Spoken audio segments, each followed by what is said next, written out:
Welcome to another episode of Well, Don't Tell the Kids. I'm Janet Lee, your host, and today I am speaking with my guest, Drew Clark. I wanted to welcome you to the podcast, Drew. Hey, thanks a lot, Janet. Very excited to be on this show. Drew earned his Bachelor of Arts with honors from Swarthmore College outside of Philadelphia, and I see that you have an interesting major, so maybe you can just tell us a little bit about that time. I went to Swarthmore, which was the best college that I got into. I enjoyed it a lot.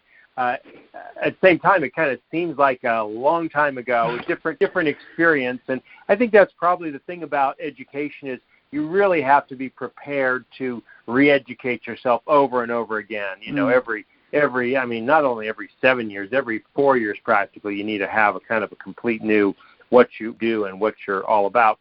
I majored in philosophy with a minor in economics. I've always been passionate about philosophy, politics, and economics. Probably politics, but I never felt politics was a serious enough major.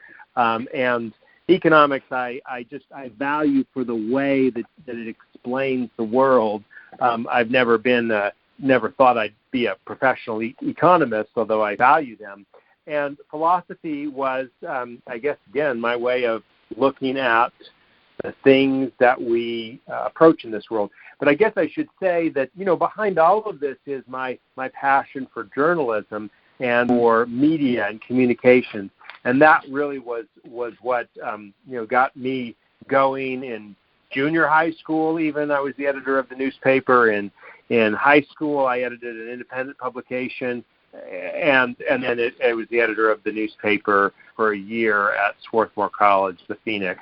So I kind of always knew that that's an area I wanted to veer into, and that's indeed what I did done for most of my professional career. Although I've since added on credentials as a lawyer, attorney, and as a technologist, and working with getting high-speed broadband in more and more places. But that's getting ahead of ourselves, Janet. So, I'll just answer the question that you asked. You were actually my editor-in-chief. I was your features editor on the Hawkeye way back when. Cooper. Yes, I do remember that. I do remember our advisor, who I wasn't a fan of.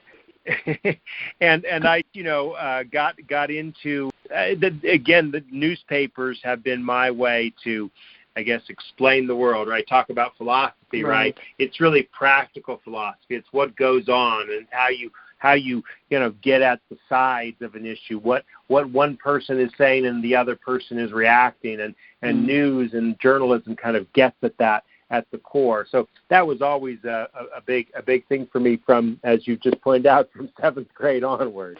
And let's see, after your bachelor's work, you earned a Master of Science in Journalism from Columbia. Master of Science from Columbia Graduate School of Journalism, right, New York City, and great experience. I think the highlights of my time there were two things. One was the web, the World Wide Web, I guess, and the Internet were just taking off. Netscape had done their IPO the summer before I started there, and so it was just a heady time for new media, as we called it. And I learned all about how to code, how to build a website, how to do that sort of thing, and that kind of put me in good stead for the journalism career that I have had that has followed.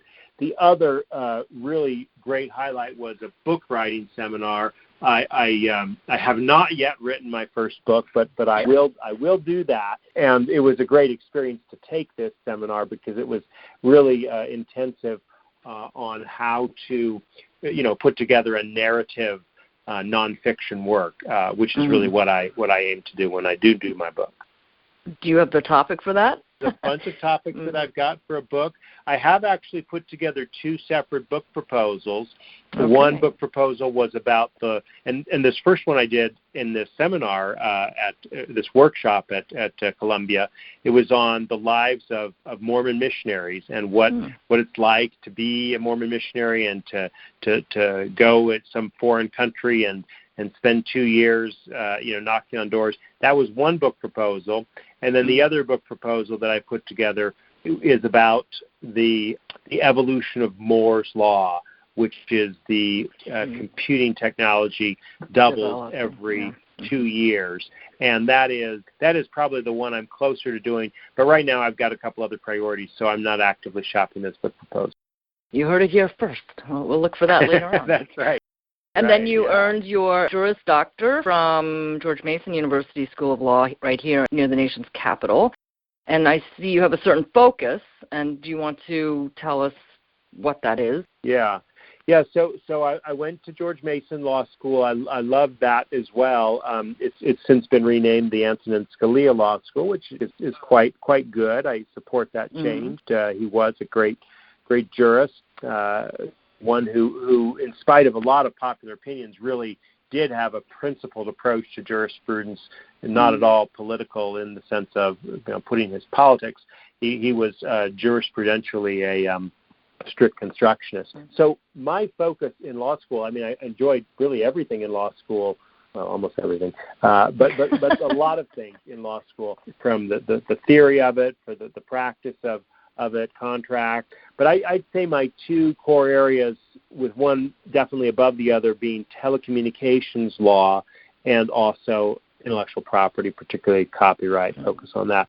And that really, in some ways, had a genesis not at the law school, but in my work as a journalist, because I covered the Internet and covered issues of privacy and covered Microsoft antitrust trial and how the Telecom Act was rolling out and was creating controversies one way or another.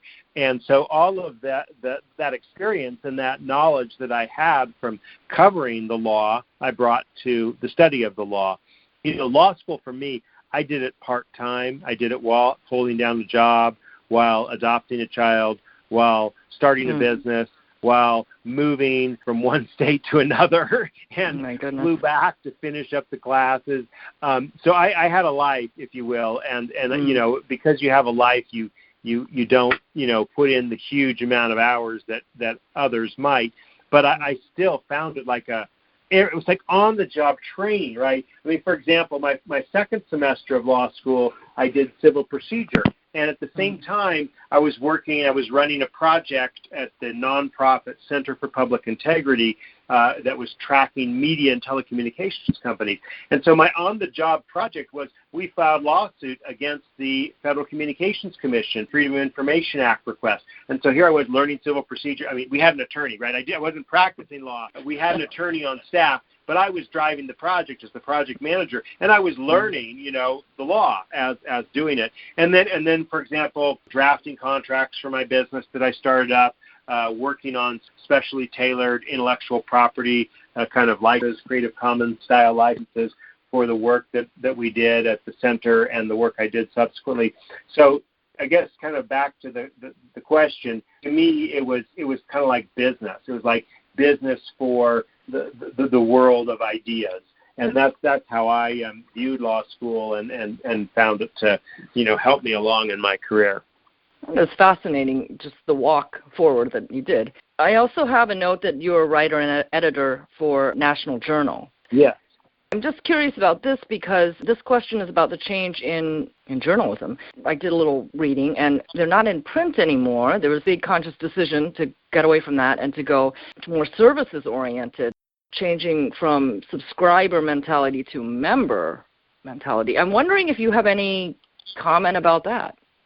Well, absolutely. I mean, I think a lot of my business background kind of came from National Journal. I mean, I worked there 8 years. That's the longest time I've ever worked for anyone. And in some ways, it was great. It was liberating to work for someone that long, to have that deep relationship, because it proved to me that I could keep down a job, right? It wasn't just, I can't. When it was a good job, when it worked, people jived, I could hold a job, and I loved the work there too.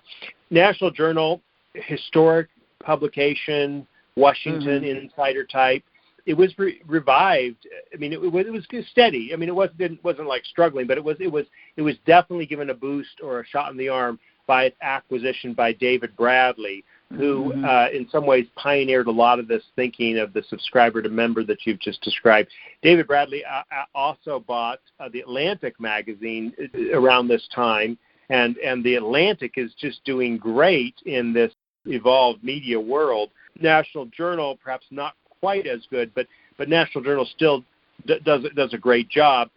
Let me jump forward a little bit here, Janet. Sure. So after I left National Journal in 2006 to go to the Center for Public Integrity's media project, I started thinking a lot more entrepreneurially what I wanted to do, how I wanted to kind of build my own businesses. And the first business that I started was a media business. It was called Broadband Census, and then we later kind of morphed over into our sister company, Broadband Breakfast. And that still exists. Right. It's a publication focused on broadband technology and internet policy. And it is at broadbandbreakfast.com. And that company, I started off focused on data, and then I moved to news because I knew news, and data was taking a hard time to get up and running. From news, I moved into events.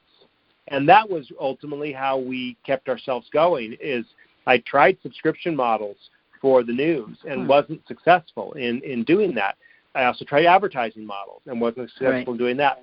But then we tried a membership model where we built events and had members who belonged to the Broadband Breakfast Club, and that was successful. And we ran that for 5 years in a row, had more than 70 events.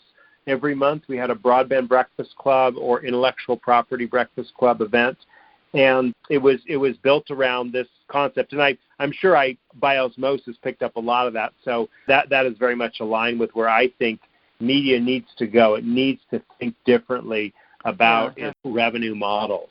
The whole notion of the newspaper, I mean, it's just dead. I mean, it was a great invention while it lasted.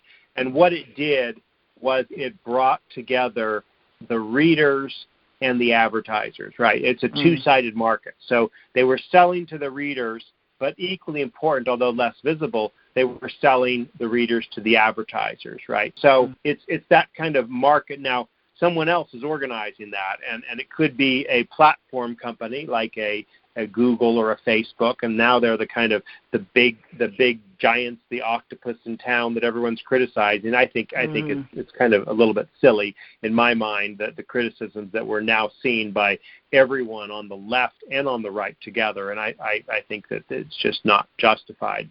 And I've got a piece that's coming out very soon in the Cato Institute Policy Report about this topic, about how the tech world is under fire.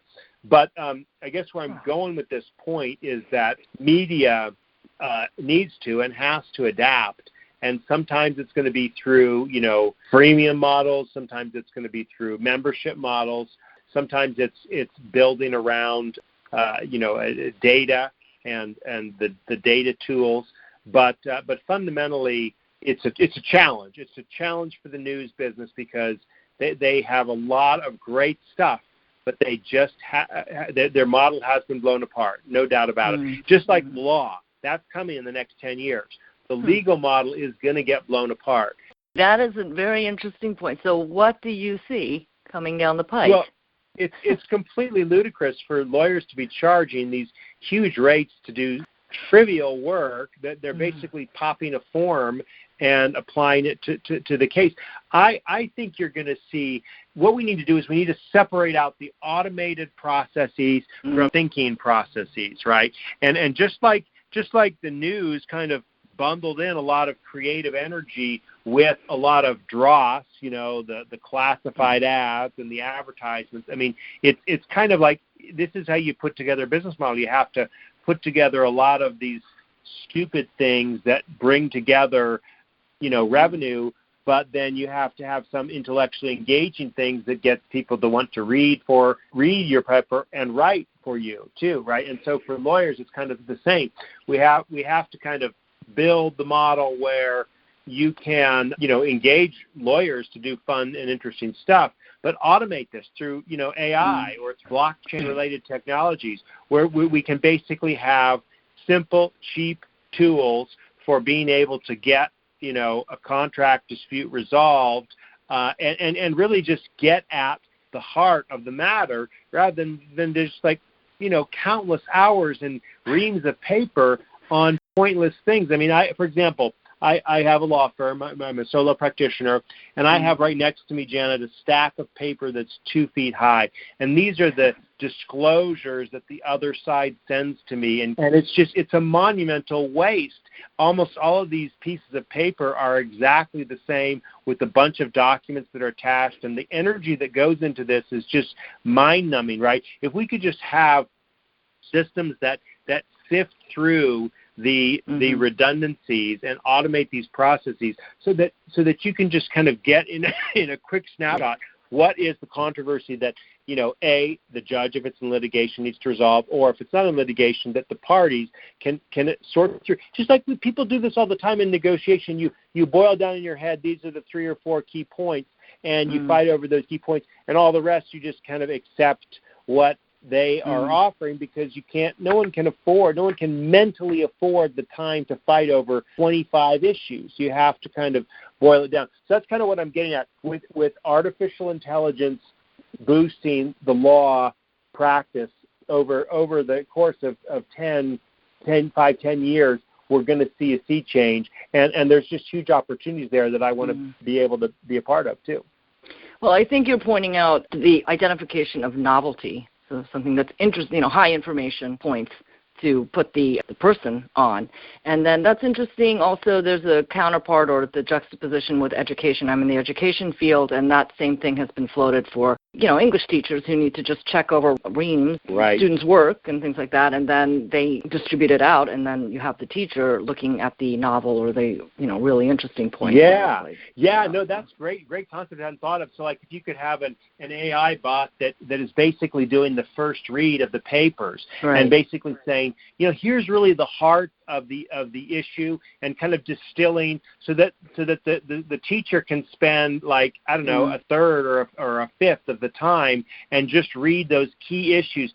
Basically, like, these are the things you're going to want to pay attention to as you grade this paper, Mr. and Mrs. Teacher, right? The rest, I give it a X. So that's a great analogy to what I'm talking about. You mentioned you're editor and publisher of broadbandbreakfast.com. This is a focus on infrastructure, smart cities, broadband's impact, and rural telecom. What you see as, are major challenges and obstacles to, let's say, 5G broadband development? Can I back up one more second, though, Janet? I jumped forward to talk about Broadband Breakfast, and now I just want to say a little bit more about National Journal. Said a little bit about, how impressed I am with the way the company has managed some of the digital transitions. I didn't fully address, though, 2 points. 1 point being why they are no longer in print.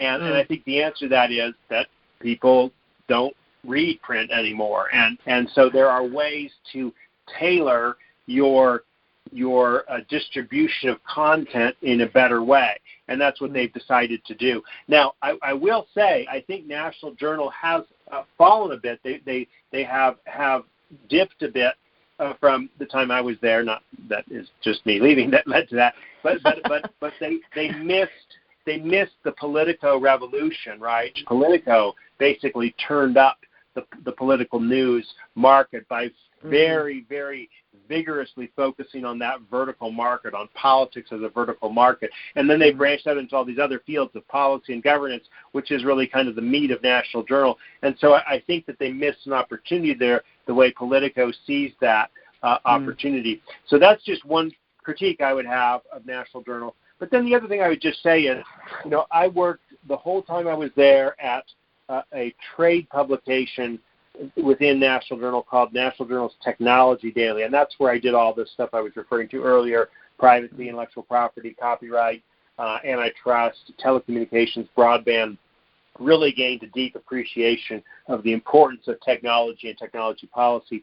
But kind of along with that, I started to be an editor for Congress Daily. I wrote a weekly column called Wired in Washington, and then I also was the editor of a even more honed publication, insider publication called National Journal's Technology Update, which we designed specifically. It's like a publication designed around a bill that was potentially going to happen, the rewrite of the Telecom Act. It turned out not to happen that year because it all got hooked up in 2006 on right? Net neutrality, which is, again, a big hot issue of 2018. Right. So that's just by way of saying Back to the Future. I kind of got a real good grounding in these issues.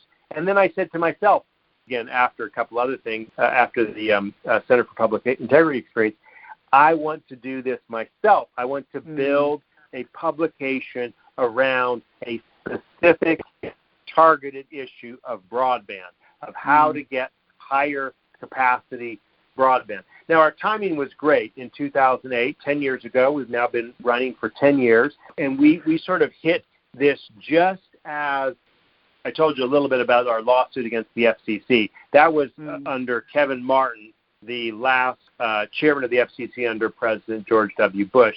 I mean, he basically fought our lawsuit the whole way, and it was absurd. They were basically holding off on releasing information about where broadband was made available. And so we were kind of a very public advocate for the notion that broadband data needed to be out there and available. And even though we lost our lawsuit, we lost the battle, I think we won the war. And that under President Obama, one of the key points of the American Recovery and Reinvestment Act was a national broadband map. And that was introduced within the Recovery Act's provisions on broadband.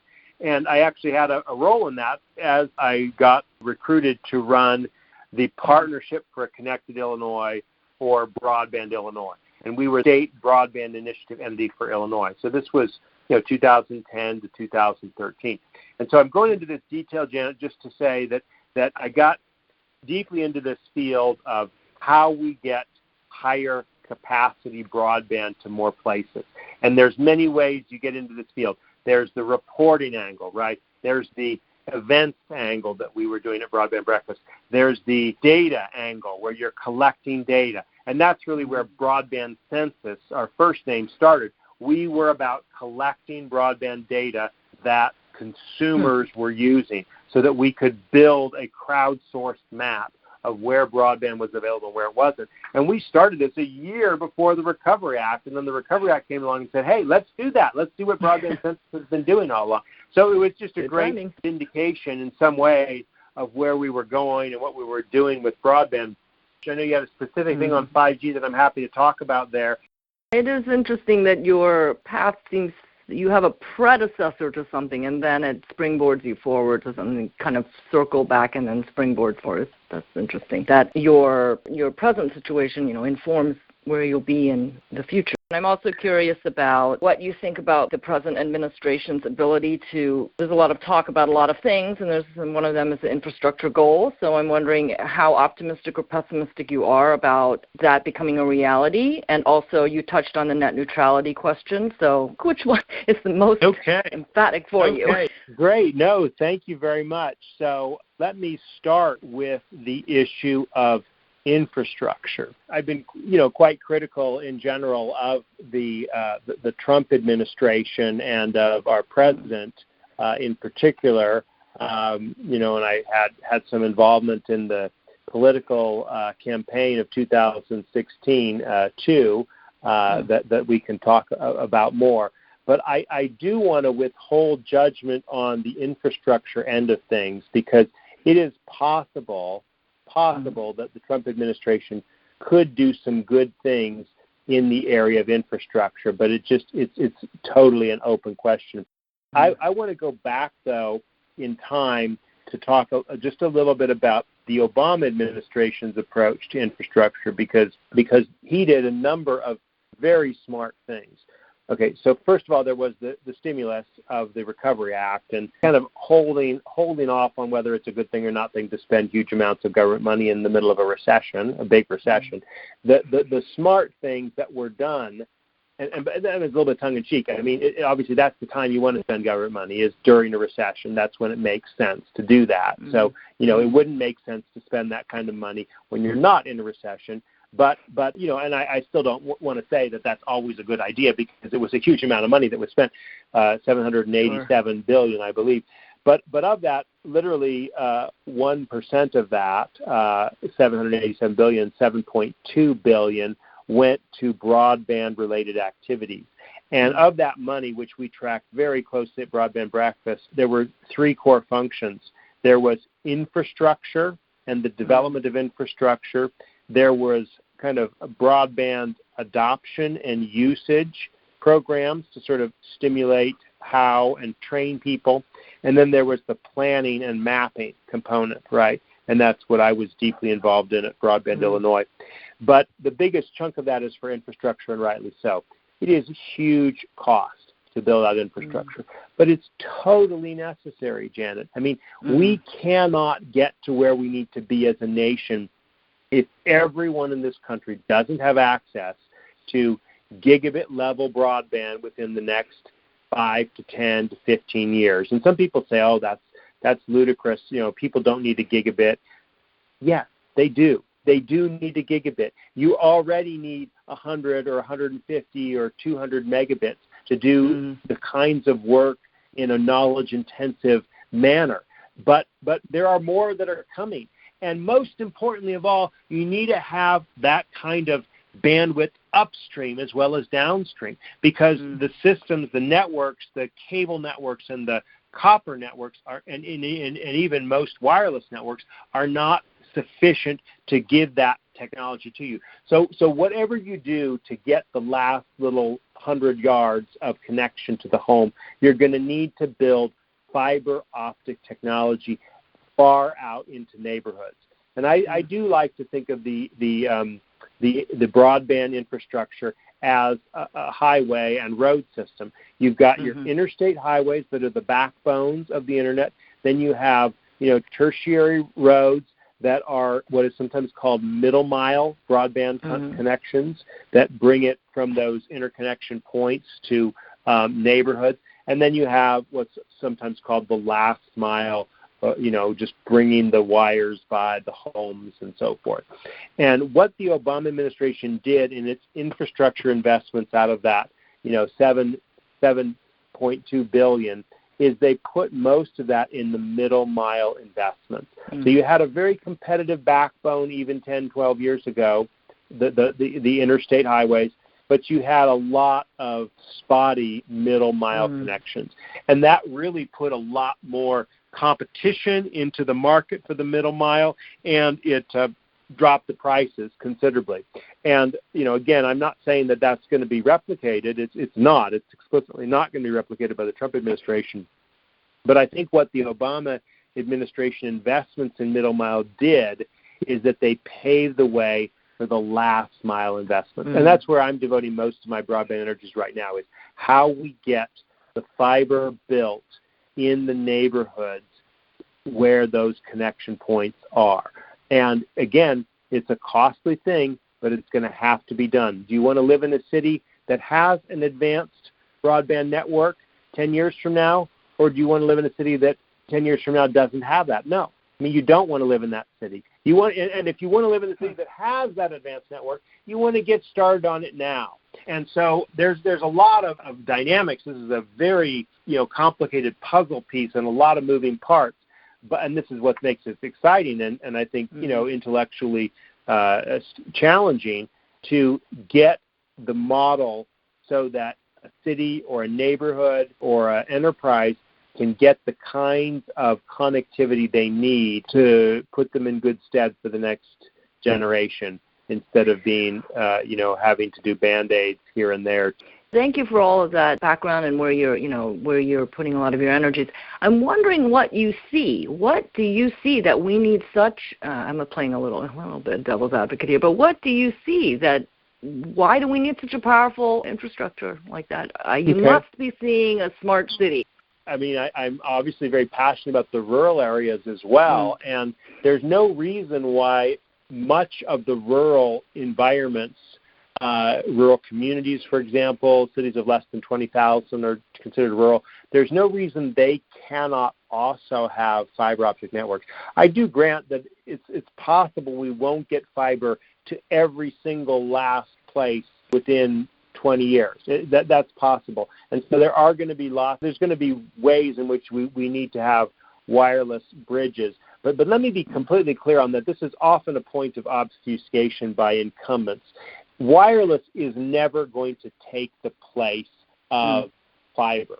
Even when you have more dense networks, and this is kind of moving into the 5G terrain, even as you have more networks that have higher capacities in more places, those mean you need more fiber, not less, because the scarcity is on the airwaves. The scarcity is in the air. Okay. Whereas when you have spectrum in a bottle, it's sometimes called, right? When you've got a fiber tube and the light is transmitted, it's literally 3, 4, 5 logarithmic orders of magnitude more than in the ether, right?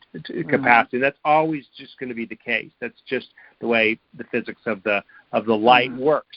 And so every time there's an advance in wireless, you're also having that advance in fiber. And so kind of coming back around to your question here, Janet, we are going to need this capacity for applications of many types, some of which are here, some of which are not. You know, you mentioned smart city. Exactly. Bingo. There's lots of applications that are being developed, that are going to be developed, big data, transportation, air quality, measurements, adjusting. I mean, again, just think of the intelligence that we've talked about already, the AI. That's got to get communicated. How is that going to get communicated? It's got to get communicated over these fast networks.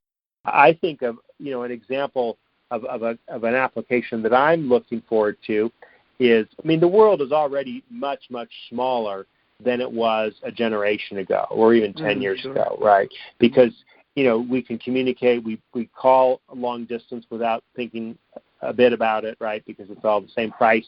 So an application that I see being much more a part is what I just call presence, right? The notion that, people can be virtually adjacent to one another, right? And so you're going to have monitors that make it seem like, someone is there with you when they're not, they're somewhere else, right?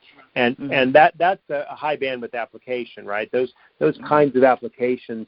I mean, it's just an example, the 4K, the 8K streaming, the hundreds, not just tens, not just dozens, but hundreds of IP connections, of Internet Protocol connections that are feeding off your broadband at your home. You're talking 100 megabits to do that? No. That's 1 megabit connection. No, that's not good enough. So you need to have gigabit and even 10 gigabit connections, right? Fiber is easily upgradable. You change out the electronics as time goes on, and then we'll see, now we can see 1 and 10 gigabit. 5 years, 10 years from now, we'll see 100 gigabit, the thing beyond gigabit, which I have not retained in my mind just yet. So it's an evolving process. To me, the answer is obvious because this technology and this infrastructure of fiber has been so stable and so valuable that over time, that not to build fiber connections to people's homes is just it's a crime. It needs to be done. And we're going to figure out ways to do it.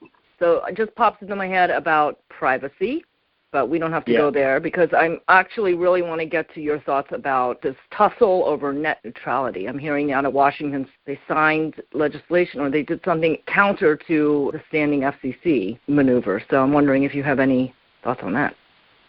Yeah, sure.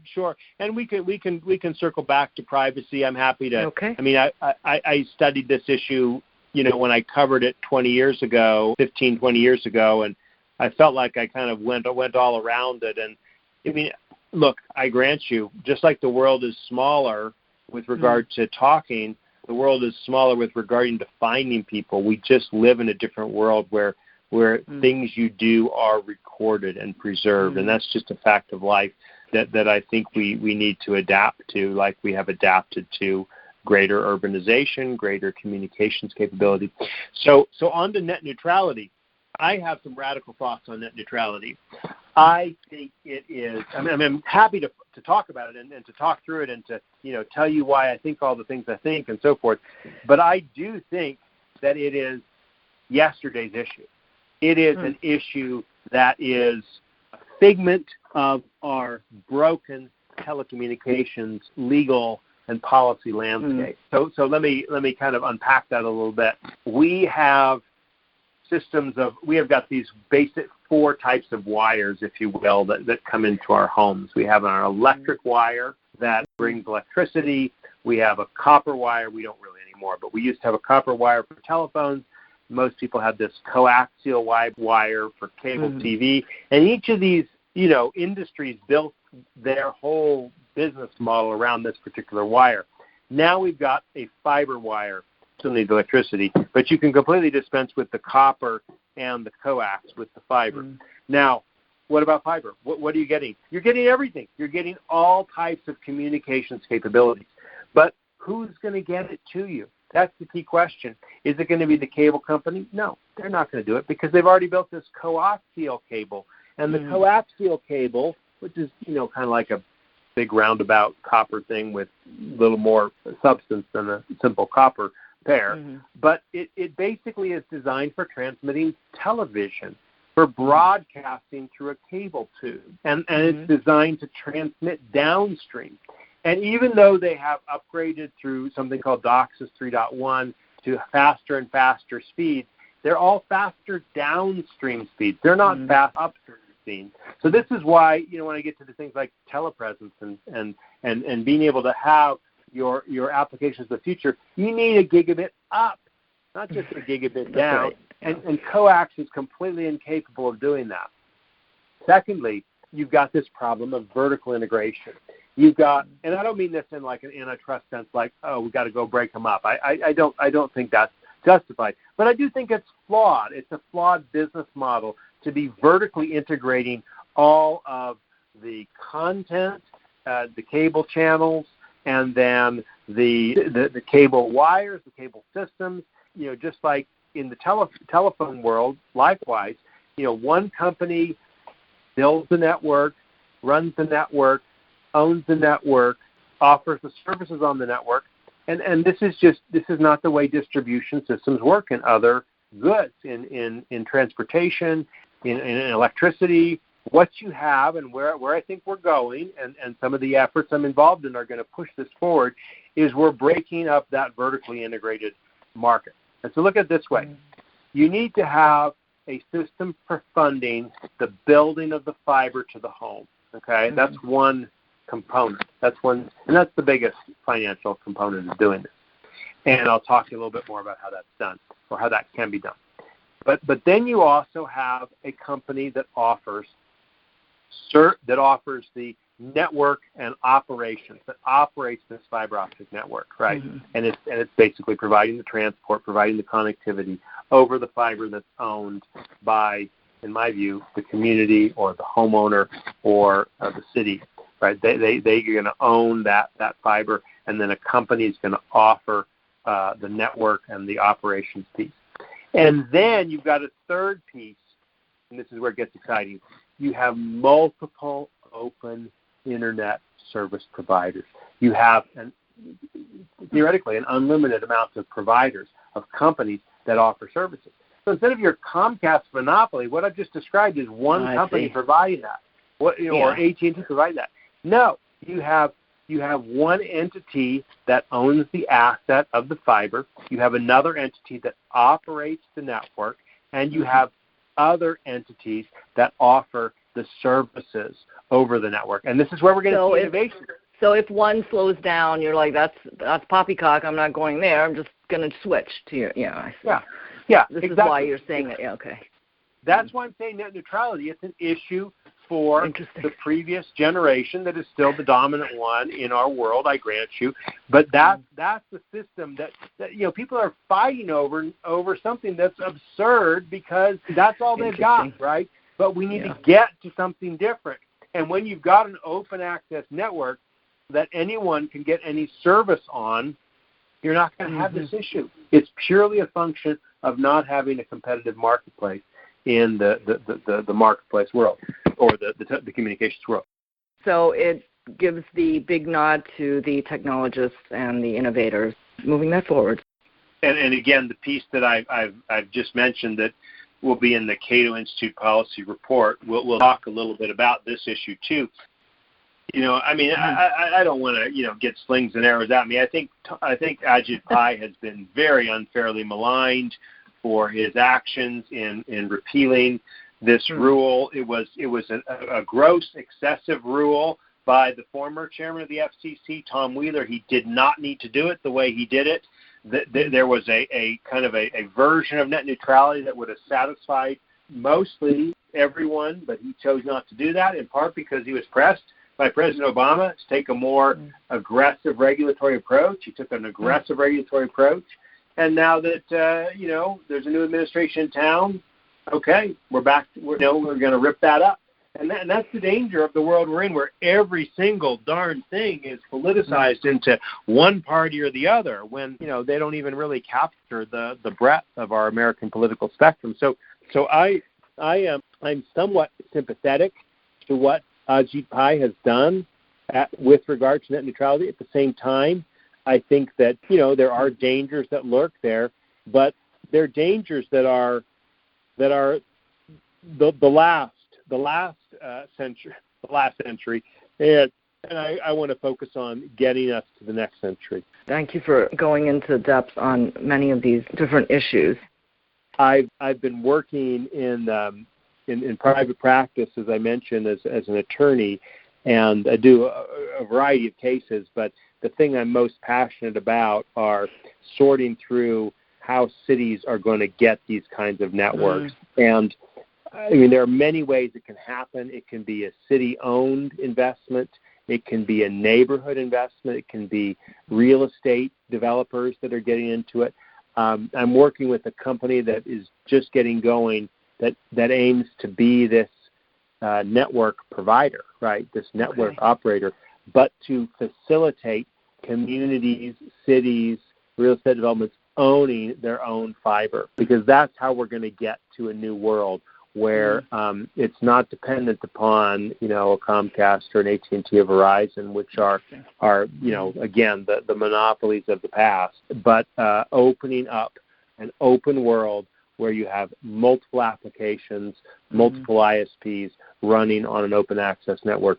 And, I really enjoyed what you said earlier there about, this kind of circling back and moving forward, right? I kind of feel like I'm in that moment. I'm building on the experiences in journalism, in law, and in technology, and moving them forward in a way that, hopefully can bite off a big chunk of a problem that I see that we can get solved in the next 10 to 15 to 20 years. And you shouldn't discount your philosophical roots, because I can see big ideas thinking coming out of your philosophical take on the world. The Cato Institute, when is that coming out, the article? It should be coming out within a month or two. I'm not sure the exact date that it will be out. I'll put links. I'll send a link to it. So if you're going to send people to a site, they can visit broadbandbreakfast.com, and my legal site is drewclark.com. My name, drewclark.com. So those are two of my big domains that I use. Thank you once again for your conversation, Drew. My pleasure. It's great to catch up with you. I wanted to thank you all for listening. My guest has been Drew Clark, and I'm Janet Lee. So please stay tuned for more episodes of Well, Don't Tell the Kids.